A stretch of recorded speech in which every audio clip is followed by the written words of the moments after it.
द्रुपद,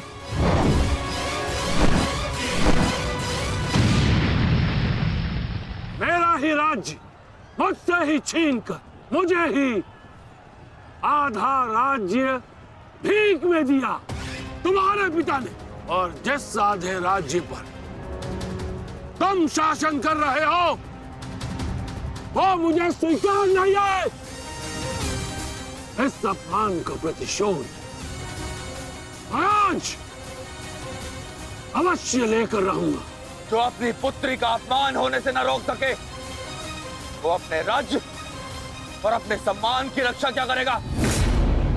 तुम उस विषधर के समान हो जिसके विष दंत टूट चुके हैं। मेरी बात मानो और समर्पण कर दो, तुम्हारे प्राण बचे रहेंगे। प्राण तो अब तेरे नहीं बचेंगे।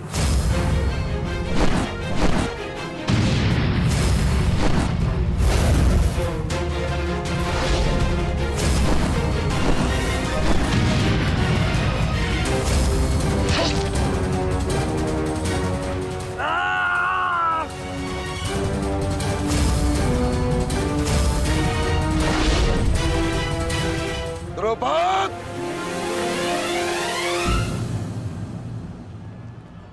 तुम्हारी शत्रुता केवल मेरे साथ है, उसका प्रतिकार तुम मेरे पुत्र से मत लो,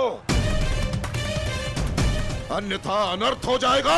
तुम्हारी गुरु दक्षिणा में मिला हुआ मेरा आधा राज्य तुमने अपने पुत्र को दिया, तो तुम्हारी शत्रुता का मूल्य भी तुम्हारे पुत्र को ही चुकाना होगा। सावधान!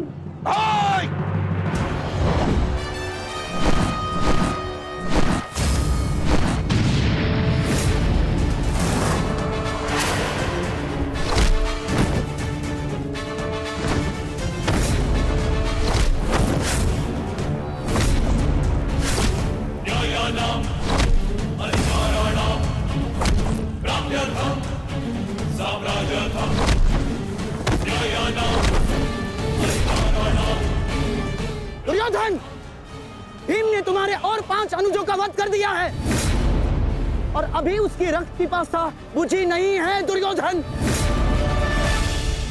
और उस दिशा में देखो, द्रोण द्रुपद नरेश के साथ द्वंद्व में व्यस्त है। अब केवल तुम ही उस भीम को रोक सकते हो दुर्योधन, शीघ्रता करो। तो क्या द्वंद्व बीच में छोड़कर जाओगे दुर्योधन? उसके लिए उनका अनुज पर्याप्त है। आप जाइए, इनके द्वंद्व की कामना मैं पूर्ण करता हूं।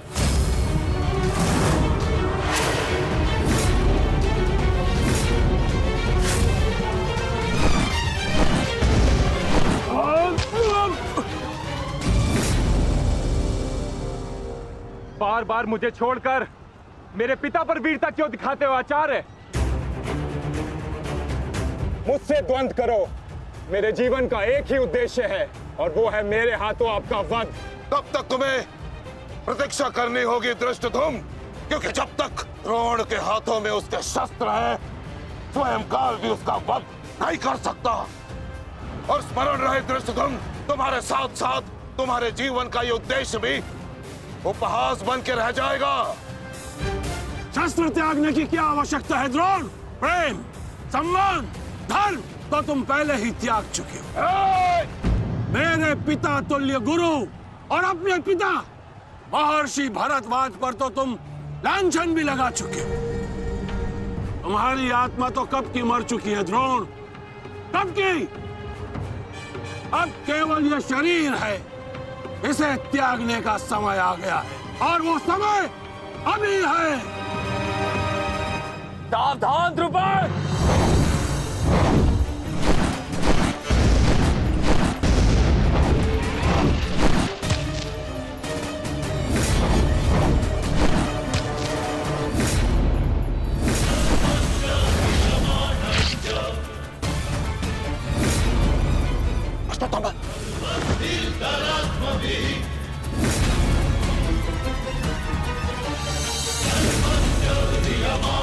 Yeah.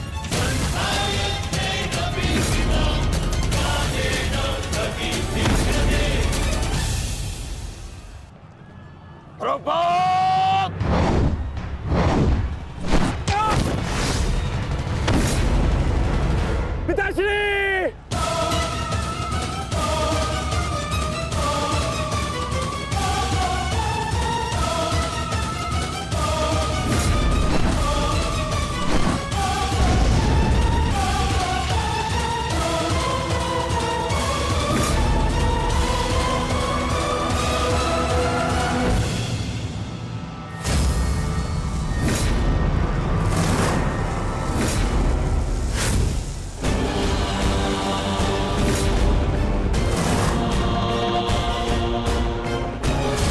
सावधान अश्वत्थामा!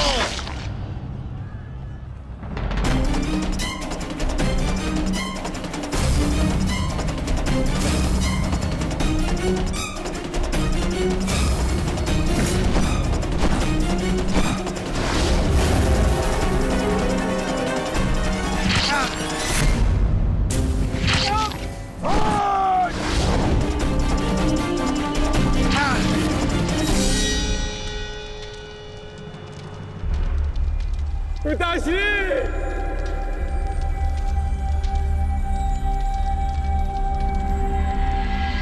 आचार्य द्रोण ने क्रोध में आकर अपने अग्नि शस्त्र से पांचाल नरेश को जीवित जला दिया है महाराज। अर्थात आचार्य द्रोण ने अपना वचन पूर्ण किया। उन्होंने द्रुपद का वध कर ही दिया। तुम देखना संजय, तुम देखना संजय, एक दिन पांडवों का अंत भी निश्चित है। और दुर्योधन? दुर्योधन कहाँ है संजय?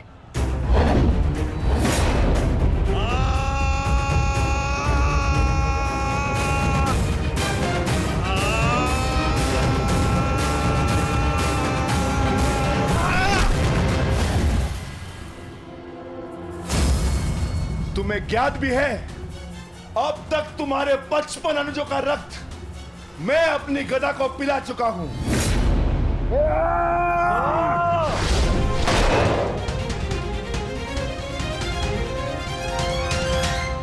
अश्वत्थामा! अश्वत्थामा! उठो, उठो पुत्र, उठो!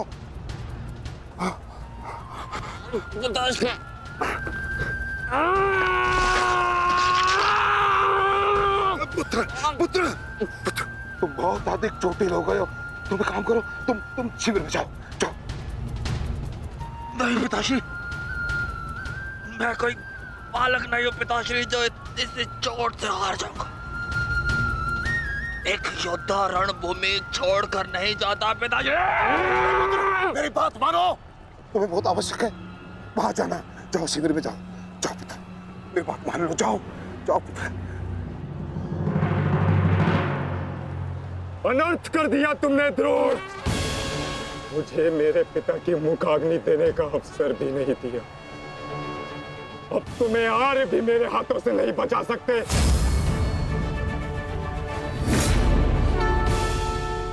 सावधान! मैं जानता हूं तुम एक वीर योद्धा हो, पर तुम बहुत अधिक चोटिल हो गए पुत्र। तुम इस अवस्था में युद्ध नहीं कर सकते। तुम्हें उपचार की आवश्यकता है। जाओ, तुम्हें मेरी शपथ है पुत्र, जाओ। जो आ गया पिताश्री।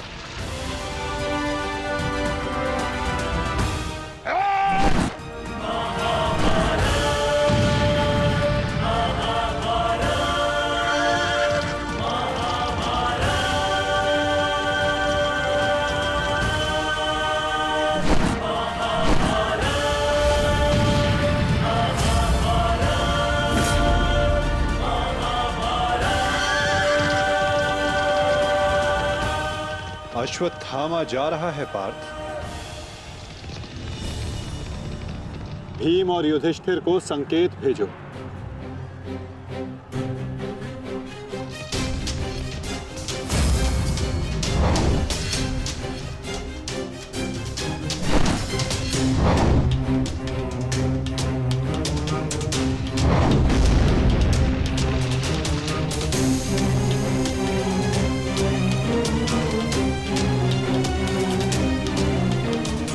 अर्जुन कोई संकेत दे रहा है। क्या योजना है माधव की?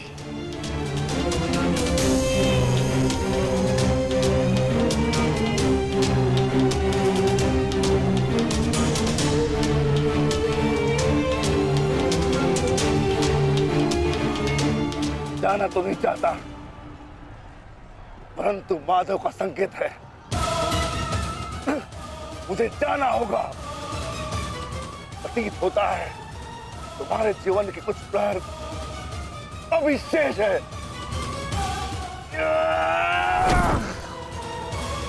जाओ, जी लो।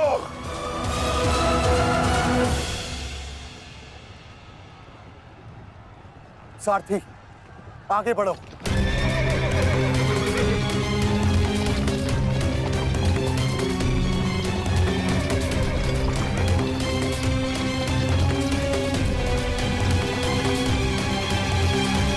नहीं द्रोण, तुम्हें जाने की अनुमति नहीं है।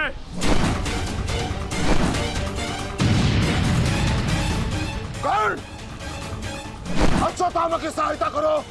वो बहुत अधिक जख्मी है और भीम उसके पीछे है। जाओ।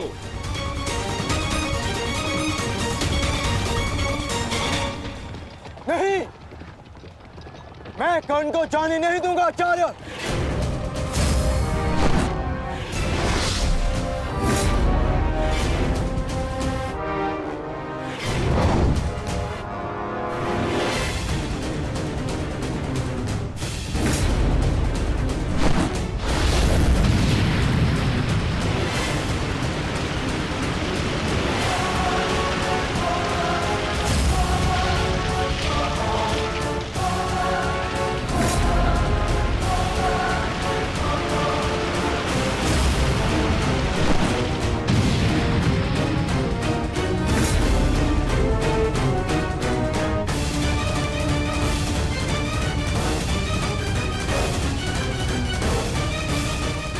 स्मरण रहे पार्थ, यदि कर्ण अश्वत्थामा की सहायता के लिए वहां पहुंच गया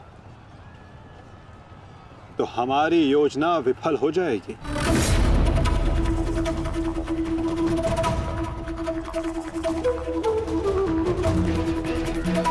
तुम्हें कर्ण को वहां तक पहुंचने से रोकना होगा पार्थ।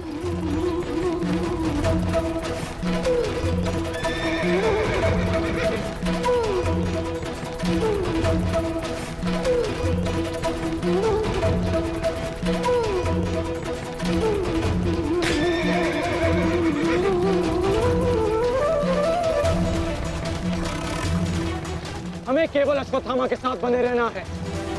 उसे किसी भी परिस्थिति में अकेला नहीं छोड़ना है। सत्यसेन, शीघ्रता करो।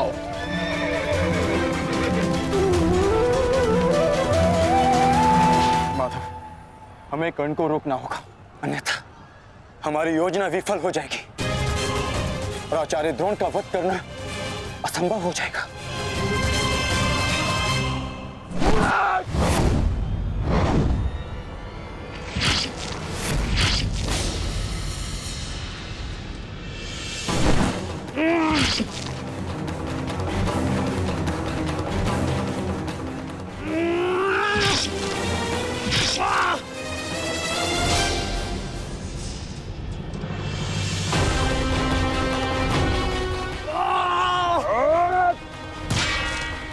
अभी भी समय है, लौटो।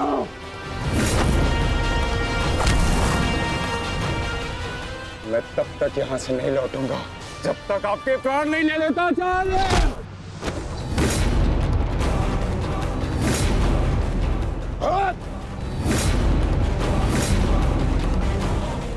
कहा था मैंने कि मैं पिता और पुत्र का वध एक दिन में नहीं करना चाहता, परंतु तुमने मुझे विवश कर दिया।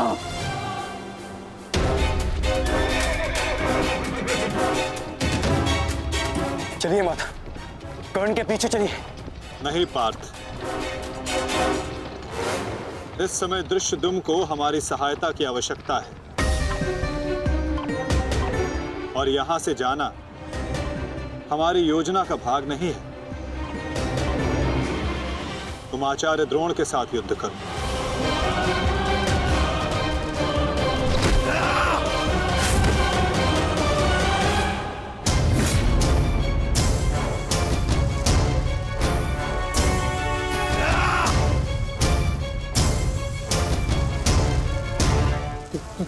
दूर हटो, मैंने कहा दूर हटो।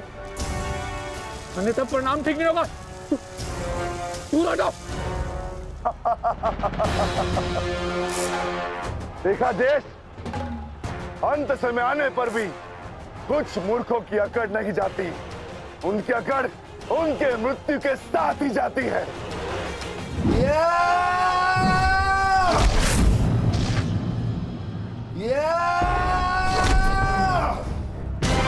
अश्वत्थामा! अब तुम्हारा अंत आ गया अश्वत्थामा। अश्वत्थामा!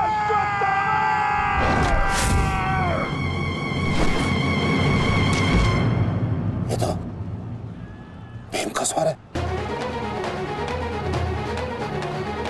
कहीं ऐसा तो नहीं कि भीम अश्वत्थामा के साथ द्वंद्व कर रहा हो। मुझे शीघ्र वहां पहुंचना होगा। भीम की गर्जना का आशय आप भी समझते हैं आचार्य कि ये द्वंद्व समाप्त हो गया है, और इस द्वंद्व के समाप्त होने से प्रतीत होता है कि अश्वत्थामा का वध हो चुका है आचार्य।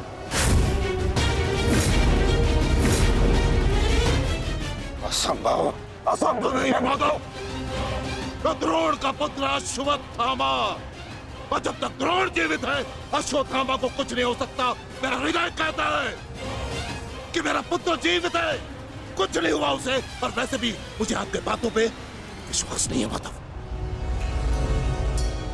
यही विचार पांडवों का भी था आचार्य कि युद्ध भूमि में उनके रहते हुए अभिमन्यु का वध नहीं हो सकता, उसकी मृत्यु नहीं हो सकती। परंतु ऐसा नहीं हुआ आचार्य। जब काल के रूप में जयद्रथ आ सकता है, तो काल के रूप में विकोदर भीम भी आ सकते हैं। काल की गति को कोई नहीं रोक सकता आचार्य।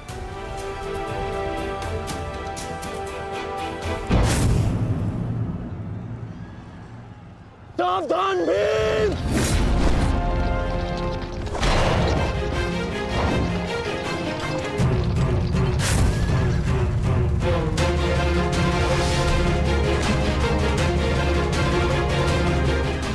अश्वत्थामा, अश्वत्थामा, तुम ठीक हो? तुम ठीक हो? हाँ अंगराज,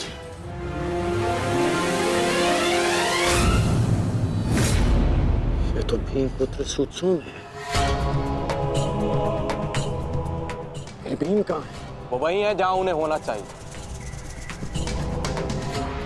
आचार्य, आज कर्ण नामक कवच भी अश्वत्थामा की रक्षा नहीं कर पाया।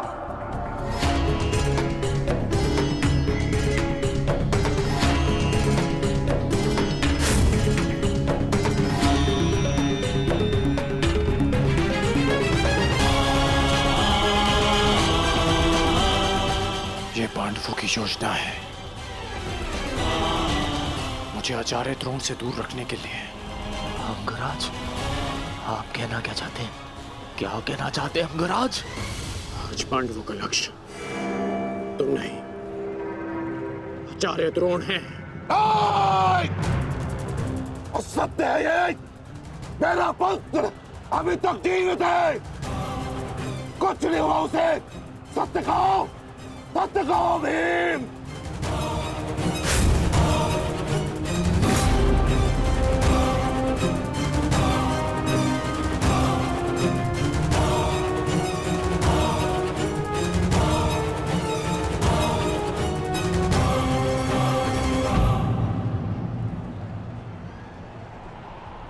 धर्मराज,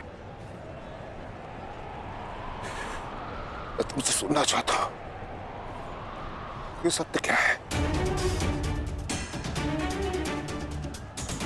कह दो कि मेरा पुत्र जीवित है। तुम्हारा उपयोग केवल मेरा ध्यान भटकाने के लिए था। मुझे इस बात का आभास क्यों नहीं हुआ? आचार्य द्रोण के प्राण संकट में है। चलो अश्वत्थामा, चलो। सत्य कह दो कि आज भी मेरा पुत्र जीवित है, कुछ नहीं हुआ उसे, कोई उसका वध नहीं कर सकता। कहते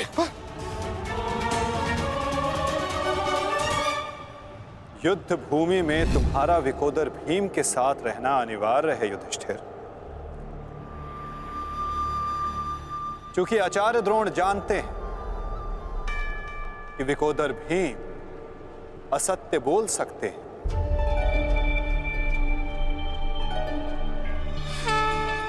किंतु धर्मराज युधिष्ठिर नहीं। और वो ये सुनिश्चित करने के लिए तुमसे ये प्रश्न अवश्य करेंगे धर्मराज।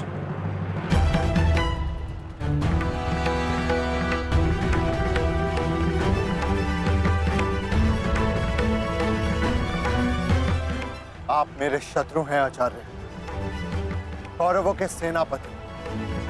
ये आवश्यक नहीं कि मैं आपके हर प्रश्न का उत्तर दूं। शीघ्र करो सत्यसेन। प्रश्न का उत्तर तुम्हें देना होगा धर्मराज। भले मैं कौरवों का सेनापति हूं, परंतु ये मत बोलो कि मैं तुम्हारा गुरु भी हूं। इसमें सत्य तुम्हें कहना होगा, बताना होगा मुझे। मेरा पुत्र जीवित है और यही सत्य है, मुझे पता है। श्रेष्ठ, बता दीजिए आचार्य द्रोण को सत्य क्या है? अधर्म को उसके घर में पराजित करने के लिए अधर्म की चौखट पार करनी ही पड़ती है युधिष्ठिर। ये सत्य है आचार्य द्रोण कि भीम ने अश्वत्थामा का वध कर दिया।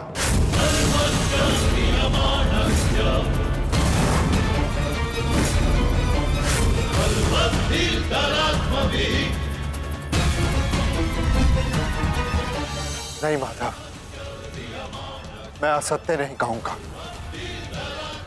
तुम्हें असत्य नहीं कहना है युधिष्ठिर। विकोदर भीम अश्वत्थामा नामक हाथी का वध करेंगे।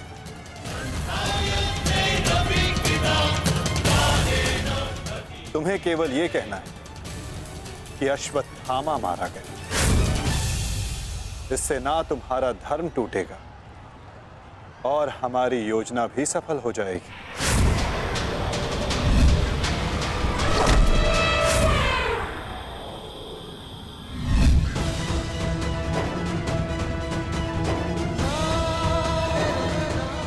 पुनः एक बार कह दो धर्मराज कि ये सत्य है।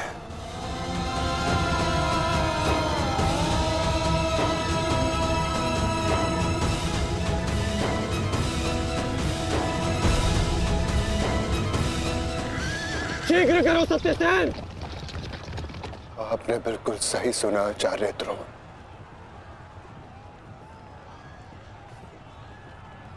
अश्वत्थामा मारा गया।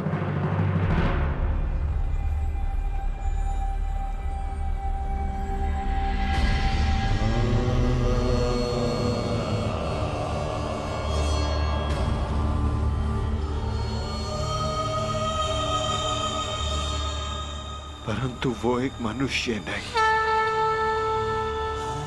एक हाथी था।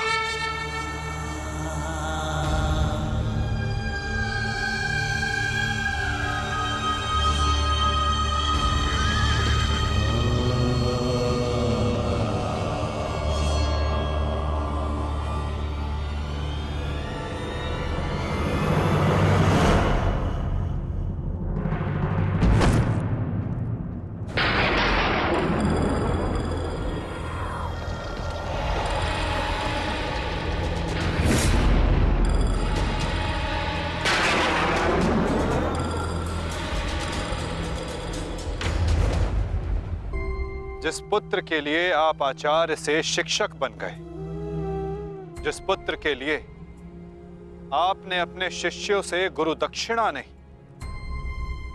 मूल्य मांगा,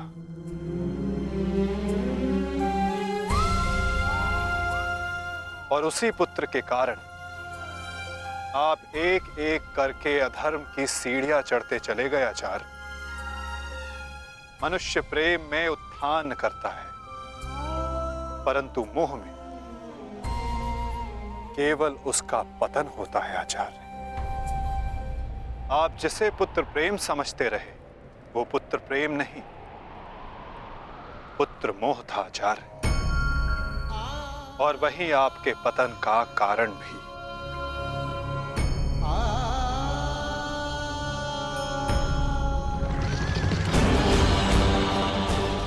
शीघ्र करो सत्यसेन।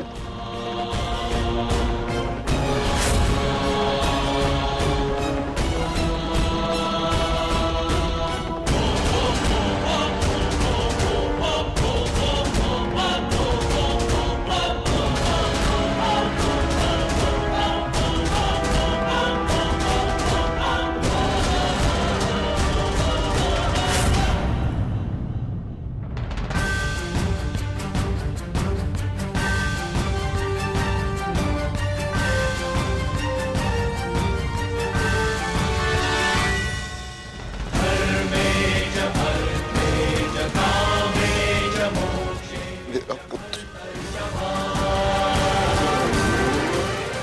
अश्वत्थामा!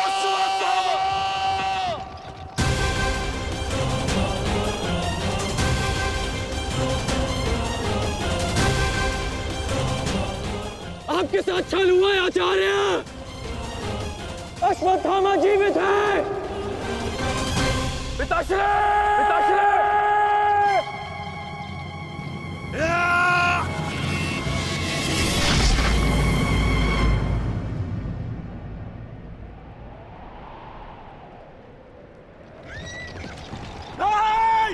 आचार्य!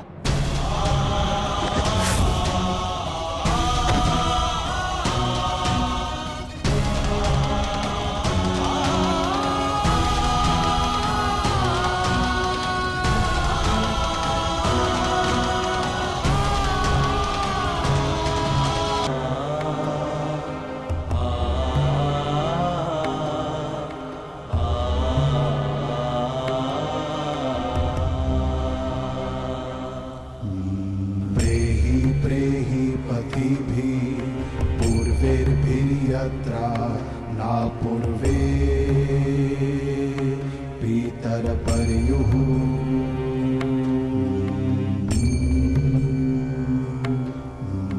भूभरार्जना स्वधया मदन्तायमं पश्यासि वरुणं च दिवम्।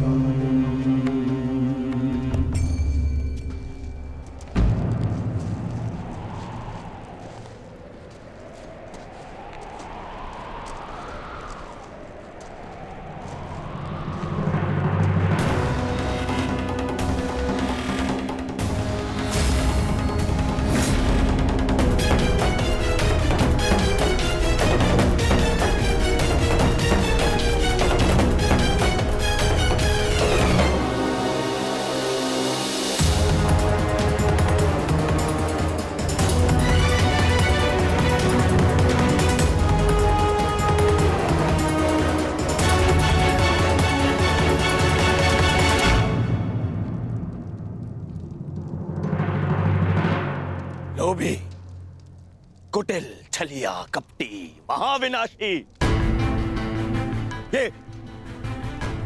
ये सारी उपाधि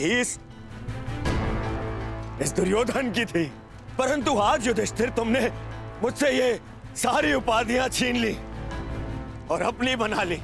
आज तुम इन सारी उपाधियों के सम्राट बन गए।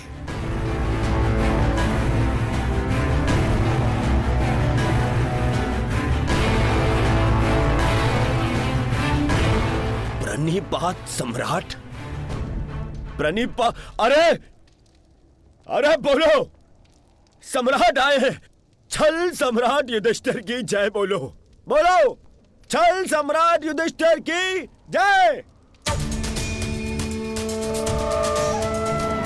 परंतु सम्राट मुझे समझाइए, अब कौन सा कार्य शेष रह गया था?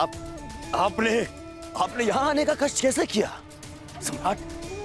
अरे कहीं ऐसा तो नहीं कि लकड़ बग्गे की तरह गुरु आचार्य द्रोण के शव पर भोज मनाने आए हैं आप?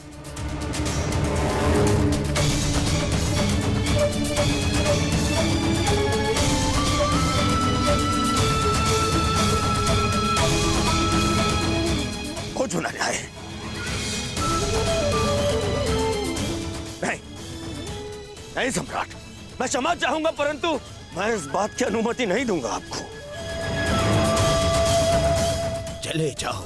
चले जाओ यहाँ से, अन्यथा मैं आप लोगों के शव पर उत्सव मनाऊंगा। चले जाओ। हम यहाँ युद्ध करने नहीं आए, अपने गुरु के अंतिम दर्शन करने आए हैं। इस समय मैं अर्जुन नहीं, अपने गुरु का शिष्य हूं। हम पांडु पुत्र होने के नाते नहीं, परंतु कुरुवंशी होने के नाते उनके अंतिम दर्शन करने आए हैं। नहीं तुम्हें इस युद्ध में विजय मिलेगी और ना ही अपने गुरु के दर्शन।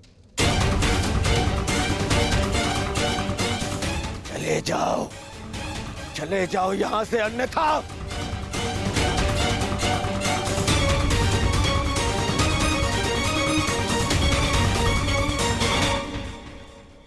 गुरु द्रोण के अंतिम दर्शन करने का अधिकार सबको है।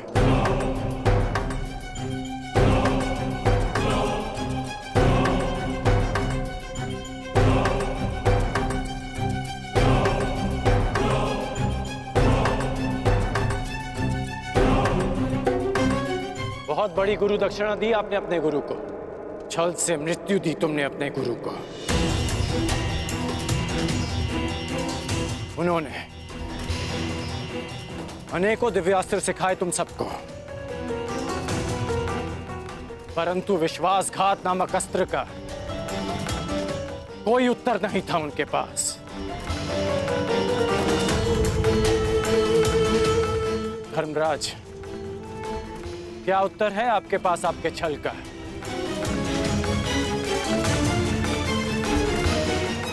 बताइए।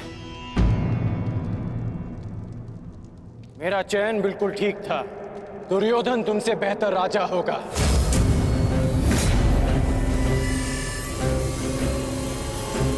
दुर्योधन की अनीतियों पर मैं क्रोधित हूं, परंतु तुम्हारी अनीतियों पर मुझे घृणा आती है। मित्र, शिष्य होने के नाते अपने गुरु के अंतिम दर्शन का अधिकार है इन्हें? नहीं, अंगराज ठीक कह रहे हैं मित्र।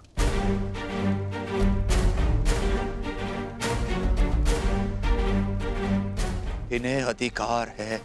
मेरे पिता ने जितना प्रेम अपने पुत्र को दिया, उतना किंचित अधिक इन पांडु पुत्रों को दिया।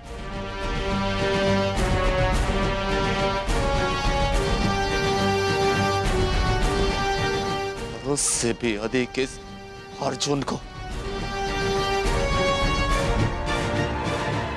एक पुत्र अपने पिता का ऋण चुकाता है, उसे जीवन देने का ऋण।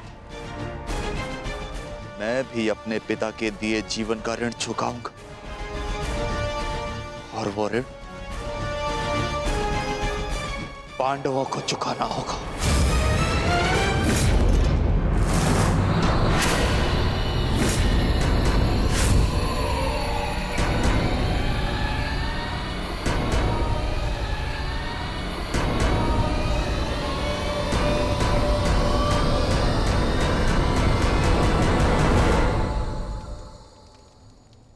पापियों और दैत्यों की भांति तुम लोगों ने विद्या पर लांछन लगाया है।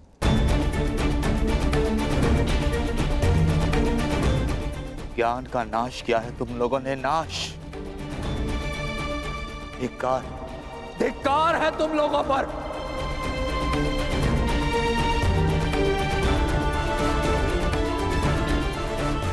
पांडव पुत्रों,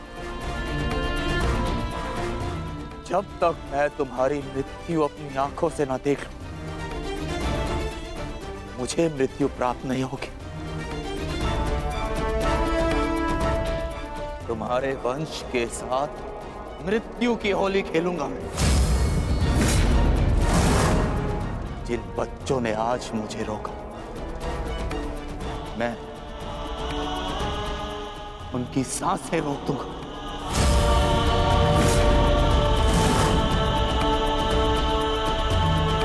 जिन बच्चों ने आज मुझे रोका, मैं उनकी सांसें रोक दूंगा।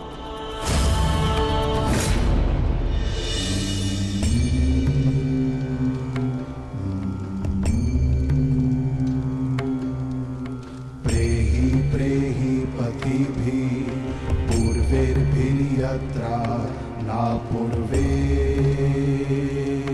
पितरपर्युः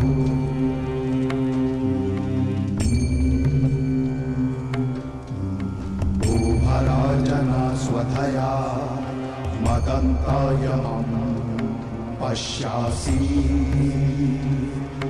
वरुणं च दिवम् मैं द्रोण पुत्र अश्वत्थामा ये प्रण लेता हूं कि तुम्हारे संपूर्ण वंश को नष्ट कर दूंगा, नष्ट कर दूंगा, नष्ट कर दूंगा, नष्ट कर दूंगा, नष्ट कर दूंगा, नष्ट कर दूंगा।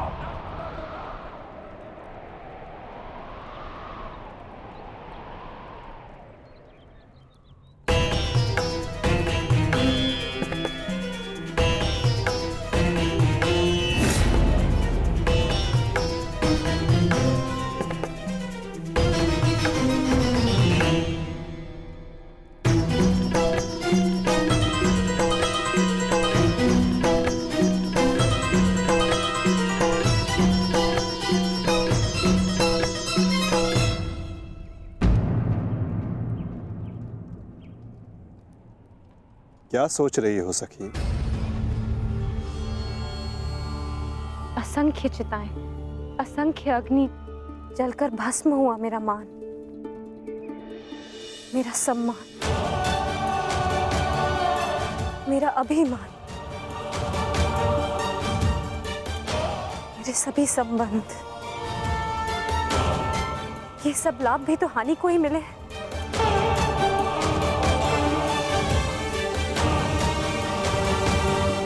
वो देखिए माधव,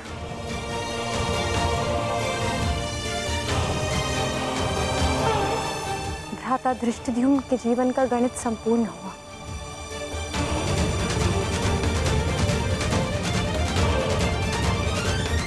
अब उनके जीवन का न्यून लाभ है। इस जटिल गणित में न केवल हानि और लाभ है सखी, इस गणित के अनेकों कोण भी हैं। उधर देखो, तुम्हारी पुत्र वधू खड़ी है।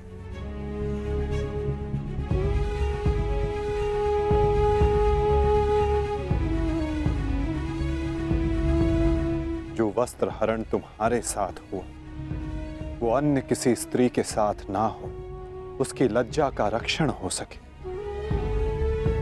ये लाभ। संसार में शोषण करने वालों को पर्याप्त दंड मिल सके सखी, ये लाभ। आने वाली पीढ़ियों को ज्ञात रहे कि स्त्री का मान भंग करना, उसका शोषण करना मानव हत्या से भी अधिक दंडनीय अपराध है, ये लाभ। और ऐसे लाभ के लिए बलिदान अनिवार्य है सखी, और ऐसे बलिदान देने की क्षमता सब में नहीं होती सखी।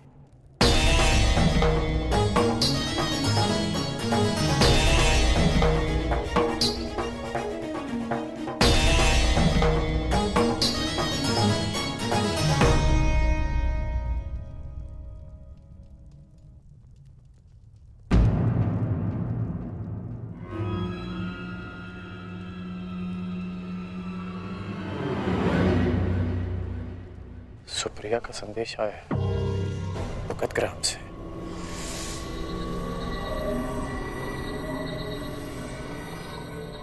वो मृत्यु शैया पर है।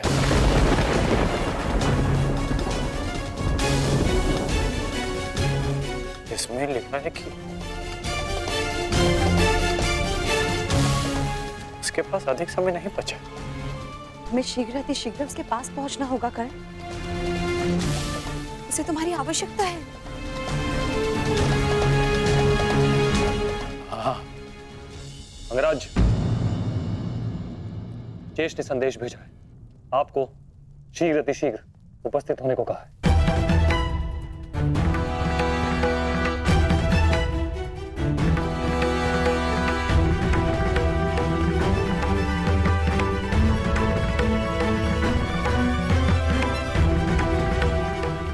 मुझे जाना होगा, दुर्योधन के पास जाना होगा।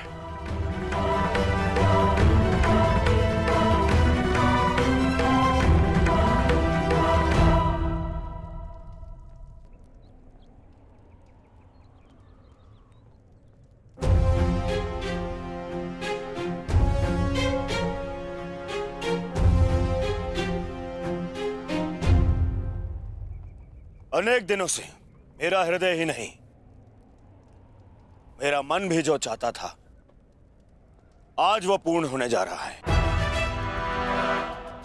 दुर्योधन की पताका और हस्तिनापुर का ध्वज दोनों ही अब बलशाली होने जा रहे हैं। इस पताका की तीक्ष्णता और भी तीव्र होगी, क्योंकि इस पताका का नेतृत्व करेगा मेरा मित्र अंगराज कर्ण।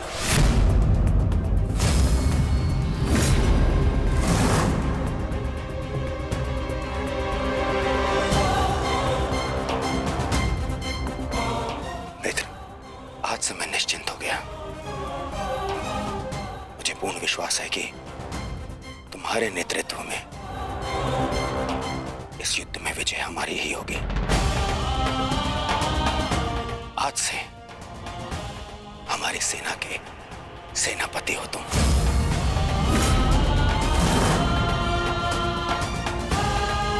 दुर्योधन, किसी दासी स्त्री के लिए पति चुन रहे हो या अपनी सेना का नायक चुन रहे हो? एक नीची जाति के व्यक्ति को तुम हमारे सर पे थोप नहीं सकते। किसी सारथी का पुत्र तुम्हारे उपकारों के बीच पे बना राजा मैं नहीं मानता कि ये सेनापति बन सकता है, क्योंकि पलतरन पैरों में शोभा देते हैं, ना कि मस्तक पर। मेरे होने वाले सम्राट, और हाँ अंगराज कर्ण, देखो तुम दोनों बुरा मत मानना। प्रश्न केवल ये नहीं है कि अंगराज सूत है या क्षत्रिय। प्रश्न तो ये है कि सेनापति पद किसे मिलना चाहिए। सेनापति पद के लिए आवश्यक क्या होता है? बुद्धि और शक्ति। और अंगराज, आपके बुद्धि पर किसी को कतई संदेह नहीं ना, परंतु संदेह है तो केवल और केवल आपकी शक्ति पर। अंगराज अभेद थे, अब नहीं है। कवच और कुंडल भी था इनके पास, अनेकों अस्त्र थे जो अब नहीं है, जो अब अंगराज खो चुके हैं। और हाँ, खास बात तो यह है, अर्जुन के लिए जो अस्त्र था वो भी आप खो चुके हैं। तो इसका पूर्ण अर्थ यह है दुर्योधन कि अंगराज अब उस बूढ़े शेर की भांति हो गए, जिसके दांत भी टूट गए हैं और पंजे के नाखून भी झड़ चुके हैं। और ऐसे शेर के साथ चूहे भी व्यंग करते हैं। अब महाराज शल्य को देखो, इनकी शक्ति और भव्य सेना की सहायता से हम विजय प्राप्त कर सकते हैं। अब यदि अंगराज आपके परम मित्र हैं तो वो भी इस बात को मानेंगे, हैं? क्यों अंगराज? हाँ मछली, मुझे कर्ण की मित्रता पर कोई संदेह नहीं है। जिसने अपना सबसे महत्वपूर्ण शस्त्र मेरी सुरक्षा के लिए उपयोग कर लिया, और ना ही उसके शौर्य पर। संदेह तो मुझे शैल्य पर है, क्योंकि कायरों के भांति रण छोड़कर भागना सबसे पहले इन्हें आता है। एक नहीं, दो बार अवसर मिला इन्हें, पर इन्होंने क्या किया? रण छोड़कर भाग गए, एक ऐसे चूहे की तरह जो केवल शेर की दहाड़ सुनकर ही भाग जाता है। भाग जाता है। इस चूहे को मैं ना तो अपनी सेना का सेनापति बनाऊं और ना ही अपनी दासियों का पति। मूर्ख हो मूर्ख, तुम दोनों मूर्ख हो। एक मूर्ख का सम्राट और एक मूर्ख का सेनापति। तुम दोनों मूर्खों को लगता है पांडवों पे विजय पाओगे? बस मद्रराज,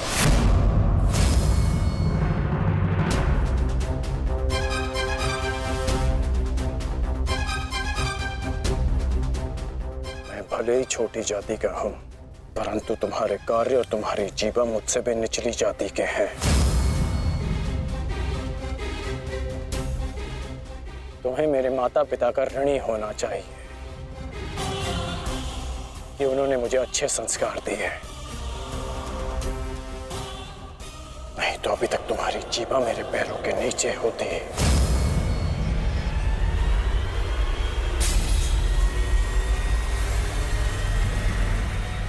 अब एक और शब्द अपनी जीभा से निकाला तो मैं अपने सारे संस्कार भूल जाऊंगा, और ये भी भूल जाऊंगा कि हम दोनों एक ही पक्ष में हैं।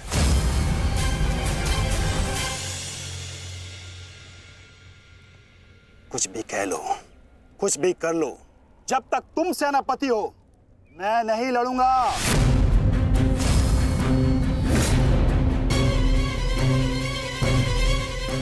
कायर, एक पीठ दिखाकर भाग रहा है। भूल गया अपने वचन, अपने प्राण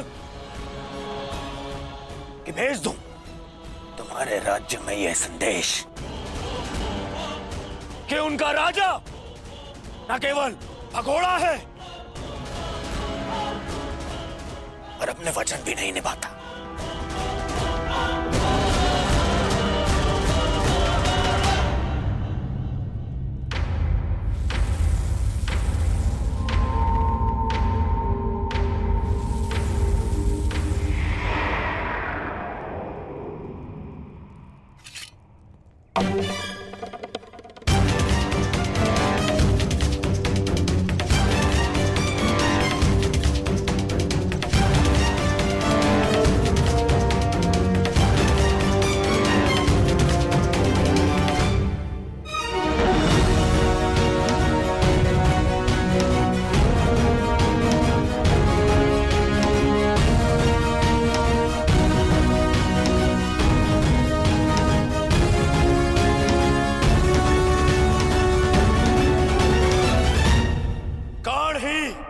सेना का नेतृत्व करेगा। उन पांडवों ने केवल छल से हम पर विजय प्राप्त की है।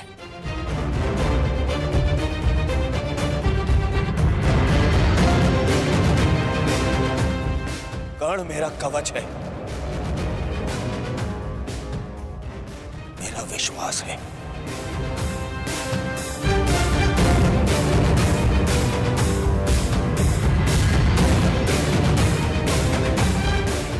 और कल मेरे विश्वास की विजय होगी,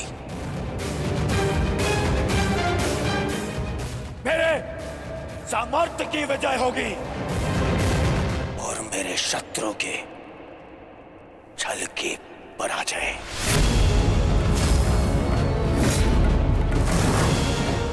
अंगराज कर्ण की, अंगराज कर्ण की, सर सेनापति की, सर सेनापति की।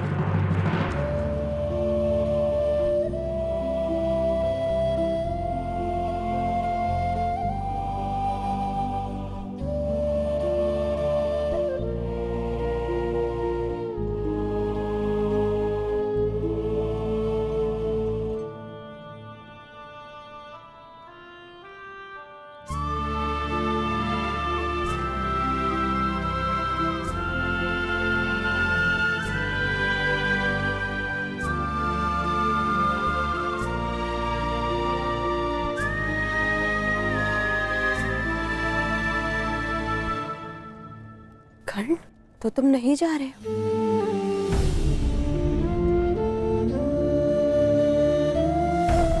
कर्तव्य का बंधन अपनों के बंधन से बड़ा होता है वृषाली। मेरे परिवार के लिए मैं अनेकों परिवारों का विश्वास नहीं तोड़ सकता। सेनापति का कार्य है एक पति के कार्य से बड़ा होता है।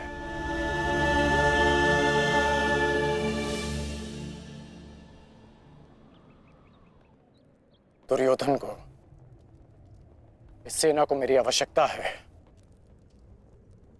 मैं अपने कर्तव्य से पीछे नहीं हट सकता।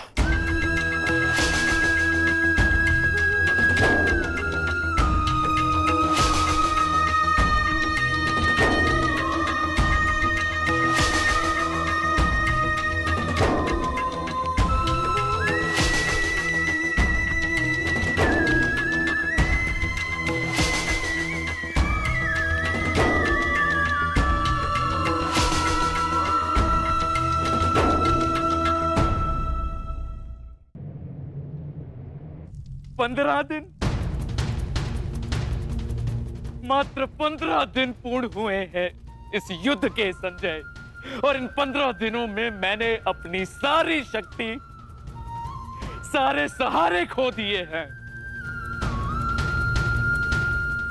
ताचरी शरशैया पर आचार्य द्रोण की निर्दयता से हत्या कर दी गई, और मैंने अपने 90 पुत्रों को खोया है। अब और क्या खोना शेष है? क्या मैं अपने 10 पुत्रों को भी खो दूंगा? जब मेरा कुरुवंश ही समाप्त हो जाएगा, जब मेरा पिंड दान करने के लिए कोई नहीं रहेगा, तो क्या लाभ ऐसे विजय का, और क्या हानि ऐसे पराजय से? ये कैसा अकाल आया है संजय, जिसने मेरे कुरुवंश के वृक्ष की सारी शाखाओं को सुखाकर रख दिया। किस काम की? इस प्रकार से अपनी आशा को मत खोइए महाराज। युद्ध अभी शेष है, और अंगराज कर्ण ने आज ही सेनापति का पद संभाला है महाराज।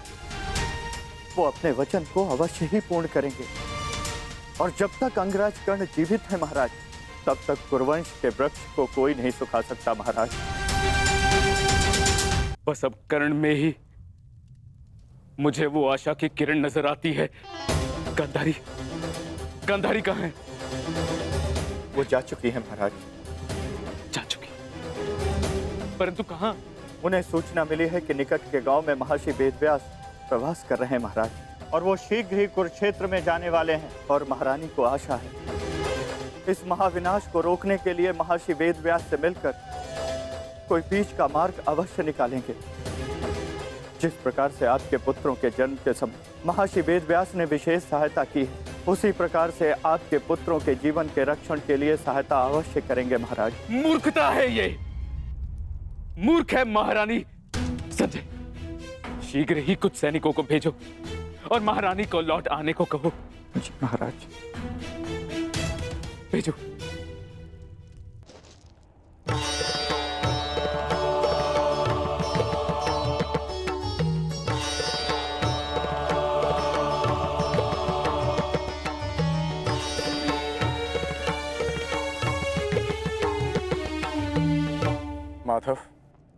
आप विश्राम कर लीजिए।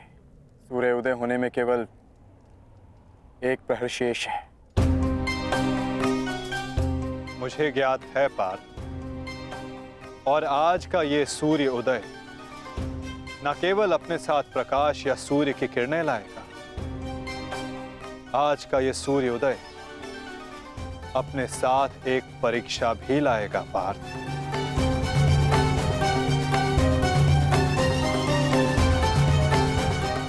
और उस परीक्षा के लिए सज्ज होना। आपका तात्पर्य?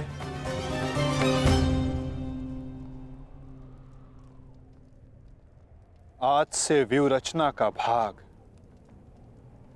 केवल भाग नहीं रहेगा पार्थ,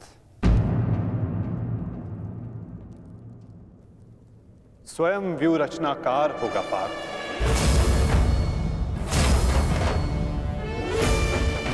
केवल आक्रमण की घोषणा होने पर वो युद्ध भूमि में आगे नहीं बढ़ेगा। समस्त कौरव सेना युद्ध भूमि में आगे बढ़ेगी पार्थ। अब अंगराज कर्ण आज्ञा लेंगे नहीं, वो आज्ञा देंगे पार्थ।